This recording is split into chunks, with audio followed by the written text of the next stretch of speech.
Good afternoon students, आगे करते हैं हम नाइट्रो पी ब्लॉक हमारा चैप्टर। नेक्स्ट है रिएक्टिविटी टुवर्ड्स ऑक्सीजन। ऑक्सीजन के साथ रिएक्टिविटी यानी ऑक्सीजन के साथ जो कंपाउंड बनाएंगे, ऑक्सीजन के साथ क्या बनाएंगे, ऑक्साइड्स बनाएंगे। ठीक है, तो इनके ऑक्साइड्स में पढ़ने हैं। Formation of oxides. Oxides of non metal are acidic. जो नॉन मेटल होते हैं उनकी ऑक्साइड कैसी होती है, acidic. Those of metalloid are amphoteric and those of metal are basic. आपको पता है हमने ये पढ़ा था कि नाइट्रोजन हो गया हमारे पास, फॉस्फोरस हो गया, नीचे की तरफ ऊपर ये दोनों कैसे थे, नॉन मेटल, ये कैसे थे, मेटलॉइड, और इसको हमने क्या बोला था, ये मेटल है। ठीक है, तो ये क्या कहता है, जो नॉन मेटल है उसकी ऑक्साइड कैसे है, एसिडिक है। मेटलॉइड्स के कैसे हैं, एम्फोटेरिक है। And those of metal are basic. Metal है, इनके ऑक्साइड कैसे पाएंगे, बेसिक, और ये कैसे पाएंगे, एसिडिक, और ये कैसे हैं, एम्फोटेरिक। मतलब दोनों नीचे शो करेंगे, इनके ऑक्साइड है एसिडिक, नीचे एम्फोटेरिक बिहेवियर आ गया और नीचे वाले बेसिक। इसका मतलब हम ये कह सकते हैं कि अगर ऑक्साइड्स की बात करेंगे तो डाउन दी ग्रुप जाने पे ऑक्साइड्स में एसिडिक कैरेक्टर क्या हो जाएगा, डिक्रीज हो जाएगा, क्योंकि ये एसिडिक थे, ये बेसिक। ठीक है, तो acidic character down the group क्या हो रहा है, डिक्रीज हो रहा है। ये आपने याद रखना है। अगर आपको मतलब इनके ऑक्साइड्स का कंपैरिजन पूछ ले, एक ऑक्साइड आपको नाइट्रोजन का दे दिया और एक फॉस्फोरस का दे दिया कि ज्यादा एसिडिक कौन सा है, तो डाउन दी ग्रुप हमें याद रखना है, acidic character will decrease. Greater the electronegativity of element, more acidic is the oxide. Among the oxides of same element, ये तो बात हो गई डिफरेंट ऑक्साइड्स के कंपैरिजन की। अगर डिफरेंट ऑक्साइड में कंपैरिजन करा लिया कि भाई एक हमें फॉस्फोरस का ऑक्साइड दे दिया और एक बिस्मिथ का दे दिया, तो कौन ज्यादा एसिडिक होगा, फॉस्फोरस का। ठीक है, लेकिन अगर क्या करें, सेम ही एलिमेंट के अलग अलग ऑक्साइड दे के आपको कंपैरिजन कराए, भाई नाइट्रोजन के आपको 4 ऑक्साइड दे दिए और पूछे सबसे ज्यादा एसिडिक कौन सा है, तो कैसे करना है, जिसकी ऑक्सीडेशन स्टेट ज्यादा उसमें एसिडिक कैरेक्टर ज्यादा। ठीक है, फॉर एग्जाम्पल यहाँ पे ये लिखा हुआ है, among the oxides of same element higher the oxidation state of element more acidic will be, it will be. इस N2 and NO are neutral. ये दो आपको याद रखने नाइट्रोजन के, N2O और NO न्यूट्रल होते हैं। ठीक है, अभी ऑर्डर ऑफ एसिडिटी लगा रखा है, ये सब हमने कर दिया। N2O और NO तो न्यूट्रल ही है, एसिड नाइट्रोजन के है ना ये सारे के सारे ऑक्साइड, और N2O और NO को हम कह रहे हैं न्यूट्रल है, तो ये तो सबसे पीछे ही आ गए। जब न्यूट्रल है तो एसिडिक कैरेक्टर सबसे कम होगा। ठीक है, उसके बाद N2O3, N2O4, N2O5। यहाँ पे अगर आप ऑक्सीडेशन स्टेट चेक करोगे तो कितनी आएगी इसकी, +3, इधर +4, इधर +5। तो जैसे जैसे ऑक्सीडेशन स्टेट बढ़ी वैसे वैसे एसिडिक कैरेक्टर बढ़ेगा। सेम एलिमेंट के ऑक्साइड्स का कंपैरिजन अगर करेंगे तो ऑक्सीडेशन स्टेट बढ़ने के साथ एसिडिक कैरेक्टर बढ़ेगा। ये दोनों इसके न्यूट्रल होते हैं। Next reactivity towards halogen. Halogen की तरफ रिएक्टिविटी की बात करें तो group 15 elements form halides of the type EX3 type बनाएंगे या EX5, यानी तो 3 हैलोजन के साथ बनाएंगे या 5 के साथ। N2 does not form pentahalide, N2 नहीं नाइट्रोजन आएगा इधर, नाइट्रोजन पेंटाहेलाइड नहीं बना सकता। क्यों नहीं बना सकता, क्योंकि 5 बॉन्ड ही नहीं बना सकता, due to absence of D orbital in its valence shell. Pentahalides are more covalent than trihalide. जो पेंटाहेलाइड होंगे वो ज्यादा कोवेलेंट होंगे ट्राइहेलाइड से, because it is very difficult to lose all the 5 valence electron to form +5। क्योंकि pentahalide देखो, ये हमारे पास ट्राइहेलाइड है, मान लो फॉस्फोरस का ले लिया, और ये फॉस्फोरस का पेंटाहेलाइड है। ट्राइहेलाइड में +3 और यहाँ पे +5 ऑक्सीडेशन स्टेट होगी, तो पेंटाहेलाइड में 5 +5 ऑक्सीडेशन स्टेट में आना पड़ेगा, यानी 5 इलेक्ट्रॉन को लॉस करना पड़ेगा, और यहाँ पे 3 को, तो 3 इलेक्ट्रॉन को लॉस करना ज्यादा आसान है। ठीक है, बजाय के 5 के। तो यहाँ पे 5 इलेक्ट्रॉन को लॉस करना ज्यादा डिफिकल्ट है, इसीलिए ये क्या करेंगे, शेयरिंग करके कोवेलेंट बॉन्ड बनाएंगे, ना कि आयनिक। तो जो पेंटाहेलाइड्स है उनमें कोवेलेंट कैरेक्टर ज्यादा होता है एज कम्पेयर टू ट्राइहेलाइड, ये बात यहाँ पे बोली गई है। ठीक है, since element in +5 oxidation state have less tendency to lose electron then in +3 element in the +5 oxidation state are more covalent. ये +5 वाला +3 से ज्यादा कोवेलेंट होगा। क्यों होगा, क्योंकि +5 में 5 इलेक्ट्रॉन को लॉस करना ज्यादा मुश्किल है, टेंडेंसी कम होगी उसकी लॉस करने की, तो वो शेयर करना पसंद करेगा, तो कोवेलेंट कैरेक्टर यहाँ पे ज्यादा है। भाई 5 की कंपैरिजन में 3 को लॉस करना ज्यादा आसान है, तो इसमें आयनिक कैरेक्टर ज्यादा रहेगा as comparison to covalent character. तो दोनों के अगर कोवेलेंट कैरेक्टर की बात करें तो इसमें पेंटाहेलाइड में ज्यादा कोवेलेंट कैरेक्टर पाया जाएगा। ठीक है, नेक्स्ट है डाई नाइट्रोजन। इसको हमें पूरा पढ़ना है। डाई नाइट्रोजन यानी N2, it exist as N2 in elemental state. इसकी प्रिपरेशन हम पढ़ते हैं, तो लेबोरेटरी प्रिपरेशन है ये, by thermal decomposition of ammonium nitrate. Ammonium nitrate, ammonia क्या होता है, अमोनियम नाइट्रेट क्या हो जाएगा, NH4NO2। इसकी थर्मल डिकम्पोजिशन, यानी इसको हीट करेंगे। जब NH4NO2 अमोनियम नाइट्रेट को हीट करते हैं तो ये ब्रेक हो जाएगा, N2 और वाटर देगा। अब ये कैसे बना है, अमोनियम नाइट्रेट कैसे बना है, अमोनियम क्लोराइड से बना है। अमोनियम क्लोराइड प्लस NaNO2, तो यहाँ पे क्लोरीन जो है वो किससे रिप्लेस हो जाएगा, NO2 से, ठीक है। तो NH4NO2 बन गया, अमोनियम नाइट्रेट बन गया। इसी को अगर थर्मल डिकम्पोजिशन किया हमने, इसका हीट किया, तो यहाँ पे ये ब्रेक होके N2 देता है। नेक्स्ट है ऐसे अमोनियम डाइक्रोमेट से बना सकते हैं, वो क्या हो जाएगा, NH4 होल ट्वाइस Cr2O7, इसको हीट करेंगे तो N2H2 और डाइक्रोमेट आयन बनेगा। प्रिपरेशन ऑफ डाइक्रोमेट आयन, ये जो हमने डाइक्रोमेट आयन को हीट करके हमने N2 बनाया, ये कैसे बनता है, ये पोटेशियम डाइक्रोमेट से बना। पोटेशियम डाइक्रोमेट को NH4Cl के साथ रिएक्ट कर दिया तो अमोनियम डाइक्रोमेट बन गया, ठीक है। ये दो मेथड हो गए। नेक्स्ट है by thermal decomposition of sodium और बैरियम अजाइड। अजाइड आयन मैंने आपको बताया था किसको बोलते हैं, N3 नेगेटिव को अजाइड आयन बोलते हैं। तो सोडियम अजाइड क्या हो जाएगा, NaN3। बैरियम अजाइड क्या हो जाएगा, BaN3। ये +2 में रहता है तो यहाँ पे 2 आ जाएंगे। सोडियम की +1 ऑक्सीडेशन स्टेट होती है तो ये एक ही रहेगा N3। ये बेरिलियम, मैग्नीशियम, ये सब +2 दिखाते हैं ना, तो मुझे यहाँ पे 2 लगाना पड़ा। तो इनको आप क्या करो, अगर NaN3 को आप 573 केल्विन पे करेंगे तो N2 बन जाएगा। इसको करेंगे आप हीट तो भी यहाँ पे N2 निकलेगा। तो ये आपने रिएक्शंस ध्यान रखनी है। नेक्स्ट है हमारे पास properties of dinitrogen, action with active metals. ये कुछ रिएक्शंस हैं, इनको देखो। Active metal like lithium, magnesium, calcium, aluminium के साथ रिएक्ट करके ये प्रोडक्ट यहाँ पे दे रहे हैं हमें, ठीक है। ये रिएक्शंस आपने ध्यान रखनी है।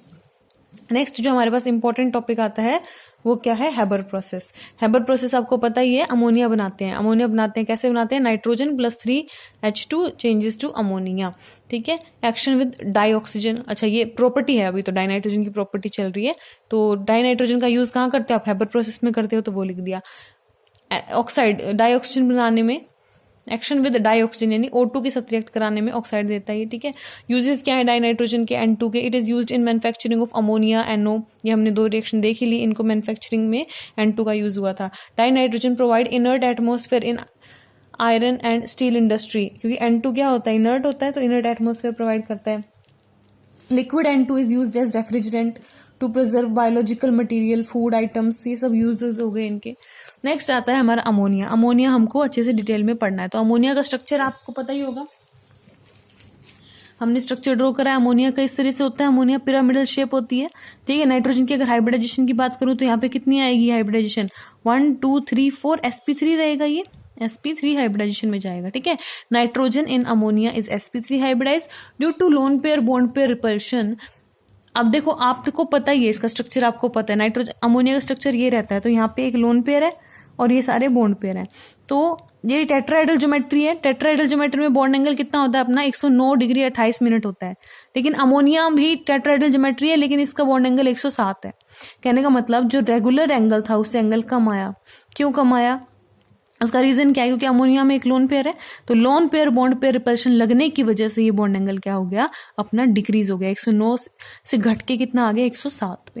रीजन क्या है, loan pair bond pair repulsion, ठीक है। इस वजह से इसकी ज्योमेट्री तो क्या है टेट्राहेड्रल, बट इसकी शेप क्या हो गई, चेंज हो गई, पिरामिडल बन गई, ठीक है। ये यहाँ पे लिखा हुआ है कि the H bond decrease, bond angle इतने से इतना हो गया, as a result ammonia has pyramidal shape. अब इसकी प्रिपरेशन की बात करते हैं। तो प्रिपरेशन आपको पता है अमोनिया किससे बनता है, हैबर प्रोसेस से बनता है, ठीक है। कमर्शियल स्केल पे ammonia is prepared by Haber process. N2 + 3H2 iron molybdenum इसके क्या होते हैं, कैटलिस्ट, आयरन कैटलिस्ट, और ये को कैटलिस्ट होता है मोलिब्डेनम 2NH3। रिएक्शन हमारी एक्सोथर्मिक होती है, इतने अमाउंट में हीट निकलती है किलो जूल पर मोल। नेगेटिव साइन दे रखा है ना, इसका मतलब रिएक्शन क्या है हमारी, एक्सोथर्मिक है। This reaction is reversible in nature, reversible होती है, एक्सोथर्मिक होती है, and occur with decrease in volume. Volume आप चेक कर सकते हो, यहाँ पे 4 मोल है, यहाँ पे कितने 2, यानी जब रिएक्शन अपनी फॉरवर्ड जाती है तो वॉल्यूम डिक्रीज होता है। तो प्रेशर भी क्या हो रहा है, यहाँ पे 4 मोल का प्रेशर था, यहाँ 2 मोल का प्रेशर था, तो जब रिएक्शन फॉरवर्ड जाती है तो प्रेशर भी कम हो रहा है, ठीक है। According to Le Chatelier principle favourable condition for ammonia. अब हम क्या पढ़ना है, ली चैटलर प्रिंसिपल के अकॉर्डिंग वो कंडीशंस पढ़नी है टेम्परेचर और प्रेशर की जो अमोनिया की फॉर्मेशन को फेवर करे। ध्यान से समझना है इस बात को। ऐसी कंडीशन हमें देखनी है कि टेम्परेचर क्या रखें, आप कम रखें, ज्यादा है, प्रेशर हमें कम रखना है या ज्यादा रखना है। कैसे हम टेम्परेचर और प्रेशर की कंडीशन को रखें कि अमोनिया ज्यादा से ज्यादा अमाउंट में प्रोड्यूस हो। अमोनिया ज्यादा अमाउंट में कब प्रोड्यूस होगा, जब रिएक्शन फॉरवर्ड जाए या बैकवर्ड जाए। ऑब्वियसली बात है, अगर आपको अमोनिया ज्यादा बनाना है तो आपको क्या चाहिए कि हमारी रिएक्शन फॉरवर्ड ही चलती रहे। फॉरवर्ड चलेगी तो अमोनिया बनेगा। अब बताओ मुझे टेम्परेचर का फटाफट से बताओ, तो ली चार्ले प्रिंसिपल क्योंकि पढ़ा हुआ है। ये रिएक्शन कैसी है, आप चाहते हो कि रिएक्शन आपकी फॉरवर्ड आए, ठीक है। रिएक्शन आपकी एक्सोथर्मिक है। एक्सोथर्मिक का मतलब क्या है कि यहाँ पे हीट निकल रही है अमोनिया के साथ, इस साइड पे हीट निकल रही है। अब आप चाहते हो रिएक्शन आपकी फॉरवर्ड आए, फॉरवर्ड डायरेक्शन जाने पे हीट निकलेगी, तो आपको टेम्परेचर कैसा रखना पड़ेगा। हम चाहते हैं कि रिएक्शन फॉरवर्ड आए, तो रिएक्शन फॉरवर्ड कब आएगी, जब हम इसकी बैकवर्ड वाली कंडीशन लगाएंगे। मतलब कि अगर आप टेम्परेचर को क्या कर दो, कम कर दो, आप क्या करो टेम्परेचर को कम कर दो, तो रिएक्शन टेम्परेचर बढ़ाने वाली डायरेक्शन में जाएगी। रिएक्शन टेम्परेचर बढ़ाने वाली डायरेक्शन कौन सी है, फॉरवर्ड डायरेक्शन, ठीक है। यानी आपको टेम्परेचर कैसा रखना है, लो रखना है। अगर आप टेम्परेचर लो रखोगे तो रिएक्शन अपने आप फॉरवर्ड डायरेक्शन में जाएगी, क्योंकि फॉरवर्ड डायरेक्शन में जाने पे टेम्परेचर बढ़ रहा है, क्योंकि हीट निकल रही है, क्योंकि रिएक्शन एक्सोथर्मिक है। तो फर्स्ट कंडीशन हो गई हमारी, टेम्परेचर हमें कैसा रखना है, लो रखना है। Since forward reaction is exothermic, temperature will favour the formation of ammonia, low temperature will favor the formation of ammonia. The optimum temperature for the reaction has been found to be 700 Kelvin, कि इतना आपको रखना होता है। Pressure का बताओ मुझे, pressure कैसा रखें, प्रेशर हमें हाई रखना पड़ेगा। प्रेशर हाई क्यों रखना पड़ेगा, क्योंकि अगर आप प्रेशर हाई रखोगे तो रिएक्शन उस डायरेक्शन में जाएगी जिसमें प्रेशर लो है। प्रेशर लो यहाँ पे है क्योंकि यहाँ 2 मोल है और यहाँ 4 मोल है, तो फॉरवर्ड डायरेक्शन में प्रेशर अपना लो है, इसलिए हमें हाई देना पड़ेगा। ली चार्ले प्रिंसिपल है ये, बिल्कुल और कुछ नहीं है।